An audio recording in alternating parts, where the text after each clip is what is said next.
Assalamualaikum warahmatullahi wabarakatuh. Ibdu'an limaradatillahi wa rahmatihil fatihah. A'udhu billahi minasyaitanir rajim. Bismillahirrahmanirrahim. Alhamdulillahi rabbil alamin. Ar-rahmanir rahim. Maliki yaumiddin. Iyyaka na'budu wa iyyaka nasta'in. Ihdinas siratal mustaqim. صراط الذين أنعمت عليهم غير المغضوب عليهم ولا الضالين رب اغفر لي ولوالدي وللمؤمنين آمين كلام قديم لا يمل سماعه تنزه عن قول وفعل ونية فيه أستفي من كل داء ونوره دليل لقلبي عند جهلي وحيرتي فيا رب متعني بسر حروفه ونور بقلبي وسمعي ومقلتي وسائل علي حفظه ثم درسه بجاه النبي والآل ثم صحابتي. Surat Ali Imran ayat 111-112. La yadurrukum. A'udzu billahi minasy syaithanir rajim.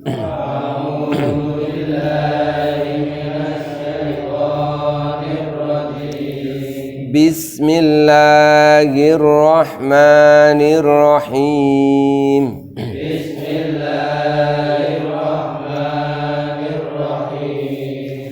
Lan yadurrukum illa ada.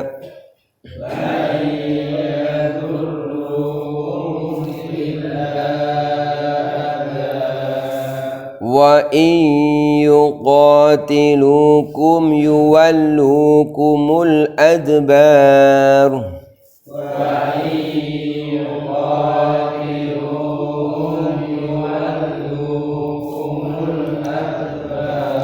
ثم لا ينصرون.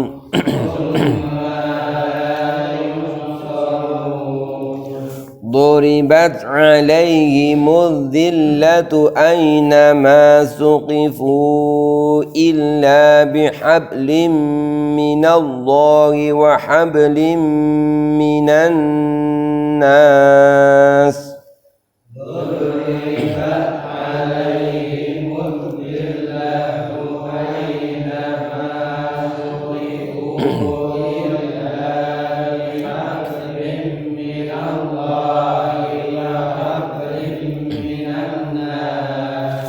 وحبل من الناس وباءوا بغضب من الله وضربت عليهم المسكنة.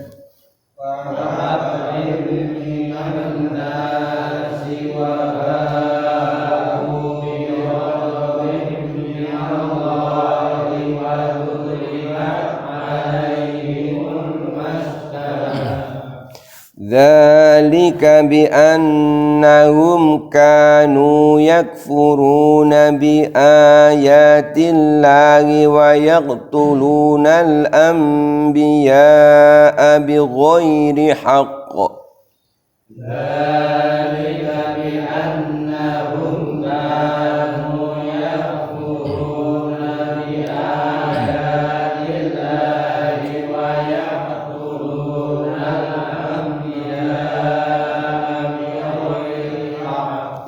ذلك بما عصوا وكانوا يعتدون. ذلك بما عصوا وكانوا Bismillahirrahmanirrahim. Pada ayat yang sebelumnya 110 telah kita pelajari bahwa Allah menyatakan bahwa umat Muhammad, umat Islam adalah umat yang terbaik dikarenakan keteguhan mereka memegang agama Allah dan selalu amar ma'ruf nahi mungkar. Nah, kelanjutannya di ayat 11-12 disebutkan la yadurrukum, wahai umat Islam, la yadurrukum, tidak akan membahayakan bagi kamu sekalian ahli kitab, orang-orang kafir ahli kitab, illa ada, kecuali hanya gangguan-gangguan kecil saja. Wa iyuqatilukum, jika mereka orang kafir ahli kitab itu memerangi kamu wahai umat Islam, yuwallukumul adbar, mereka nantinya pasti akan mundur ke belakang. Summa la yunsurun, dan selanjutnya mereka orang-orang kafir ahli kitab tidak akan mendapatkan pertolongan. Ini janji dari Allah Subhanahu wa taala bahwa umat Islam itu umat yang terbaik selagi dia teguh memegang agamanya, masih menjalankan perintah amar ma'ruf nahi mungkar, maka ahli kitab, orang kafir ahli kitab yaitu Yahudi, Nasrani itu nggak akan bisa mengganggu umat Islam kecuali hanya gangguan-gangguan kecil saja. Artinya perang pun mereka tidak akan diberi kemenangan.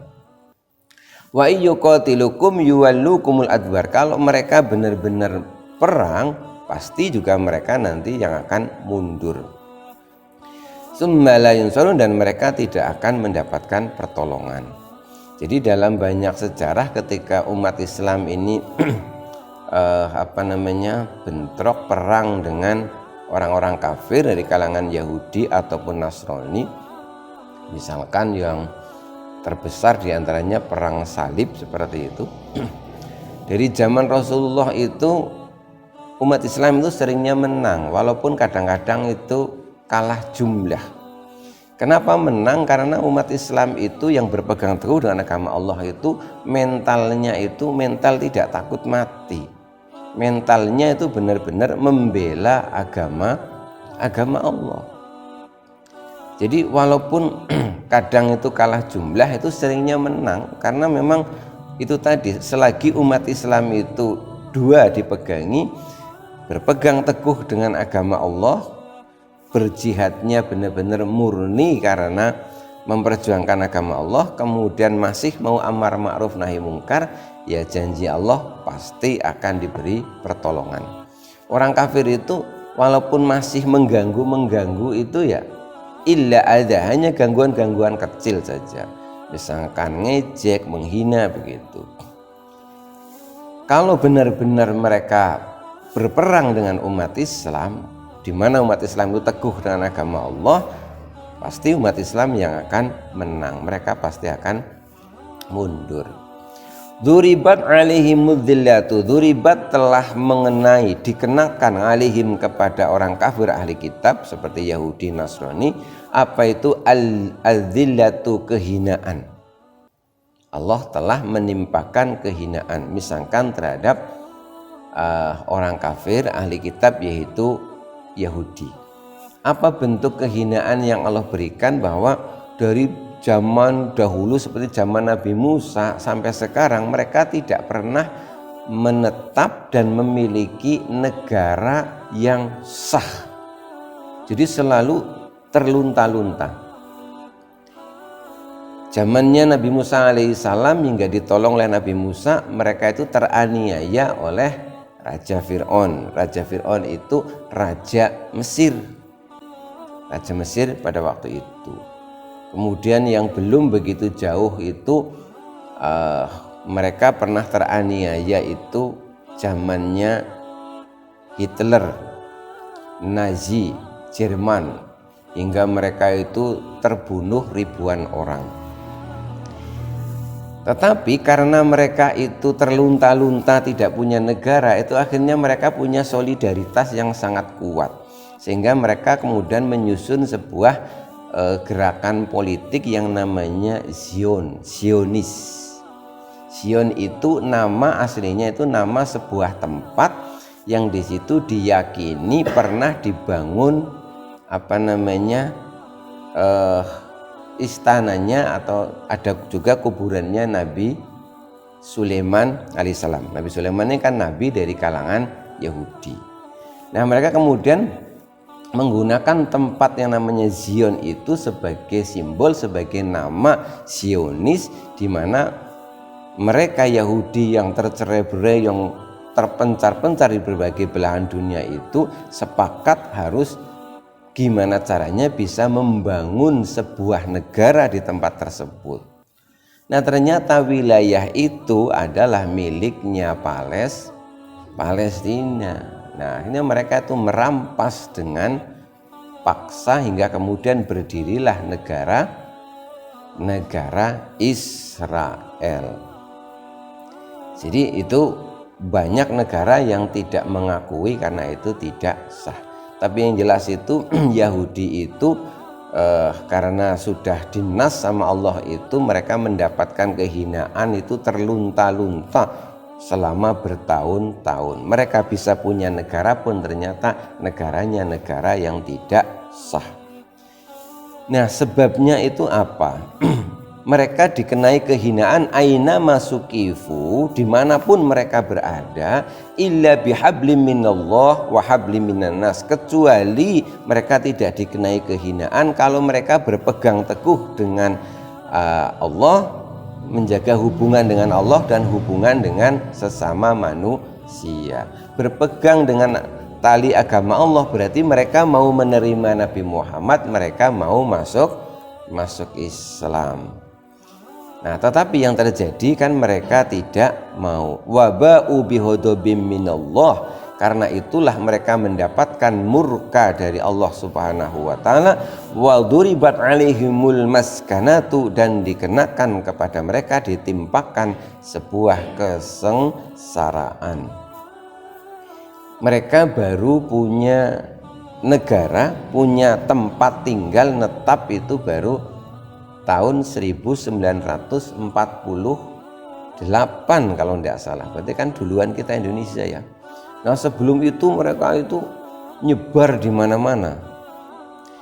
Dzalika bi annahum kanu yakfuruna bi ayatillah. Dzalika, yang demikian itu kenapa mereka ahli kitab terutama Yahudi mengalami yang demikian, bi annahum, disebabkan mereka itu mereka yakfuruna, mengingkari, bi ayatillah, dengan ayat-ayat Allah, wa yaqtulunal anbiya'a, dan mereka telah membunuh para nabi, mereka telah membunuh ratusan nabi dari kalangan mereka sendiri. Jadi ketika mereka itu enggak cocok dengan nabi mereka, nabinya sendiri itu dibunuh. Itu kejahatan yang luar biasa dari Yahudi itu, sampai berani membunuh nabinya sendiri. Jadi pokoknya kalau nabinya itu enggak sesuai dengan karep kehendak mereka, itu ya mereka tentang. Bahkan banyak yang kemudian dibunuh bi ghairi haqqin, ya jelas membunuh para nabi itu tanpa hak.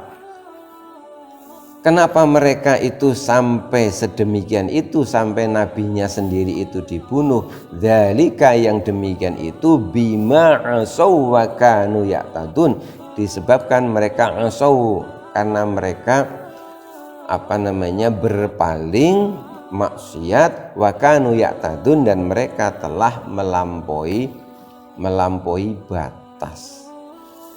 Jadi sejak zaman dahulu itu Bani Israel itu memang terkenal suka ngakal-ngakali, ngeyel-ngeyeli nabi mereka. Contoh ngakal-ngakalinya. Makanya mereka terkenal cerdas, tapi cerdasnya itu ngakal-ngakali. Jadi dulu itu misalkan mereka pernah diperintahkan oleh Allah bahwa hari Sabtu itu adalah hari untuk beribadah. hari Sabtu itu jangan kerja, pokoknya jangan ada aktivitas kerja. Nah, diceritakan ada sekelompok dari mereka itu yang kerjanya itu nelayan, menangkap ikan. Nah, diberitahu pokoknya kalau Sabtu itu libur, makanya kan ada hari Sabat gitu kan ya. Nah, mereka tahu bahwa hari Sabtu itu libur, nggak boleh ada aktivitas, tapi mereka itu cari akal gimana caranya selama libur tetap dapat ikan begitu itu.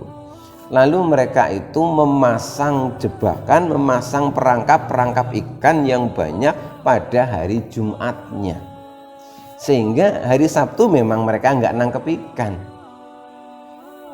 sehingga pada hari Ahadnya perangkap ikannya itu sudah penuh dengan ikan. Ya betul, mereka itu hari Sabtu tuh enggak ngapa-ngapain, tapi kan itu ngakal-ngakali namanya. Jadi mereka itu cerdas, tapi cerdasnya sering untuk ngakal-ngakali. Bahkan perintah Nabi, perintah Allah pun itu seperti itu. Jadi banyak dalam sejarah itu Nabi mereka itu sendiri dingeyeli, diingkari dan lain sebagainya.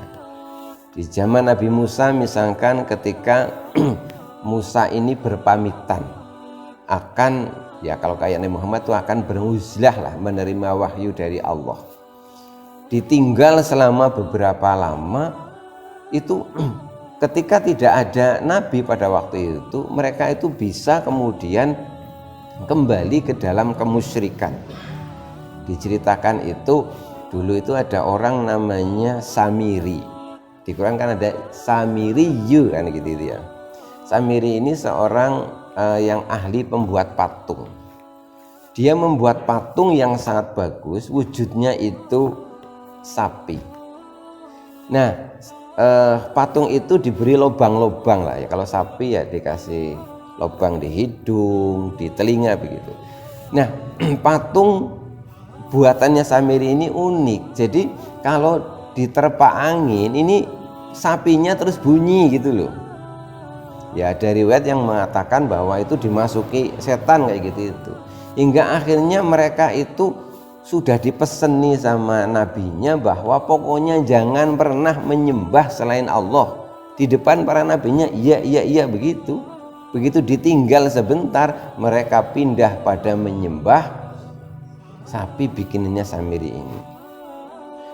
Jadi zaman dahulu itu seperti itu. Nabi sendiri itu sering seperti itu, dipermainkan oleh mereka sendiri. Beda kan dengan kita umat Islam, kita nggak mempermainkan Nabi kita. Nah, jadi makanya di Quran ini banyak sekali celaan-celaan yang Allah jelaskan perihal, karena itu semuanya telah menjadi karakter mereka. Ya, mudah-mudahan kita ini jangan sampai memiliki karakter seperti mereka. Tapi yang jelas sering saya sampaikan, ahli kitab terutama dari kalangan Yahudi itu mereka itu orangnya cerdas. Karena memang Allah memberikan keutamaan kepada mereka, diantaranya itu menjadi ras suku bangsa yang kecerdasannya itu melebihi suku bangsa yang lain. Cerdas, pinter. Nah, mereka itu saat ini itu memang tidak secara terang-terangan itu memusuhi, mengajak perang dengan umat Islam, tapi sekarang perangnya itu sudah perang budaya, perang teknologi dan sebagainya. Jadi melalui film, melalui makanan dan sebagainya, itu mereka terus-menerus sebenarnya menyerang umat Islam. Mereka maju dalam urusan itu. Pakaian misalkan, umat Islam itu kan pakaiannya harusnya kan ngikuti aturan syarak begitu ya. Misalkan perempuan pakaiannya harusnya bagaimana? Ya, nutup aurat begitu ya. Ini sedikit cerita tentang sejarah masuknya model pakaian lekton. Lekton itu pakaian apa? Lekton itu kan sebenarnya dari bahasa Inggris namanya you can see. You can see artinya engkau bisa melihat. Melihat apa? You can see my kelek gitu. Maksudnya lekton itu pakaian yang Ya, iya kan begitu itu. Nah di kita itu terus diganti you can see jadi lekton, maksudnya apa? Kayak keton gitu itu. Itu awal diimpor ke sini itu nggak laku itu pakaian lekton untuk kaum wanita itu. Tapi mereka tuh pinternya apa? Ya sudah ditahan dulu pakaiannya, sekarang kita kirim dulu filmnya. Oh ternyata filmnya banyak orang kaum wanita pakai pakai kaos you can see lekton itu. Akhirnya pelan-pelan orang oh bagus ya pakai baju begitu ya. Akhirnya begitu dikirim lagi bajunya terus payu.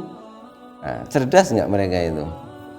Kan cerdas banget itu. Jadi kita itu tidak diserang secara fisik, tapi sebenarnya banyak diserang secara budaya. Nah kalau orang diserang secara budaya, secara pendidikan itu karena halus sekali itu banyak yang tidak menyadari.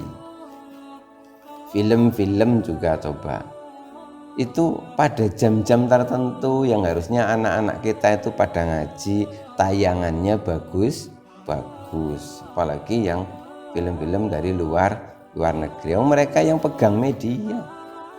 Nah begitulah mereka itu ya, kita itu harus berhati-hati. Makanya umat Islam itu selain kita harus kuat berpegang teguh pada agama Allah, kita juga harus cerdas juga. Karena kecerdasan itu harus dilawan dengan kecerdasan, kepintaran ya harus dilawan dengan kepintaran. Jadi nanti bisa bisa selevel lah istilahnya. Kalau enggak ya kita itu dipermainkan terus menerus. Misalkan ini, kenapa sekarang kemudian banyak dai-dai itu pada masuk ke YouTube begitu? Karena sekarang ini medannya itu di YouTube seperti itu. Lah misalkan saya itu dimaki-maki orang, lah maki-makinya di YouTube, aku balesnya di mana? Lah aku balesnya di mimbar masjid ya. Nggak sampai ketemu, berarti kan kita harus masuk di gelanggang yang sama. Jadi istilahnya begini, buku lawan dengan buku, film lawan dengan film, kan seperti itu. Jadi kalau kita itu mau melawan ya yang kita gunakan melawan itu harus sama gitu. Ada orang menjelek-jelekan umat Islam itu melalui sebuah buku, katanya bukunya itu riset dan sebagainya. Ya buku itu tandingannya harus sama-sama dengan buku.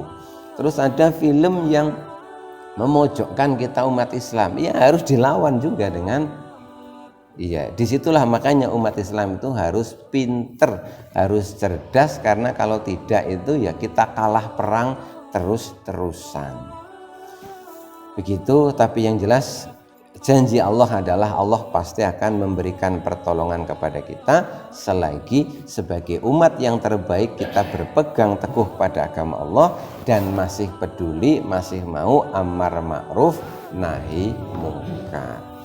Demikian, mudah-mudahan bermanfaat. Kurang lebihnya mohon maaf. Billahi taufiq wal hidayah. Wassalamualaikum warahmatullahi wabarakatuh.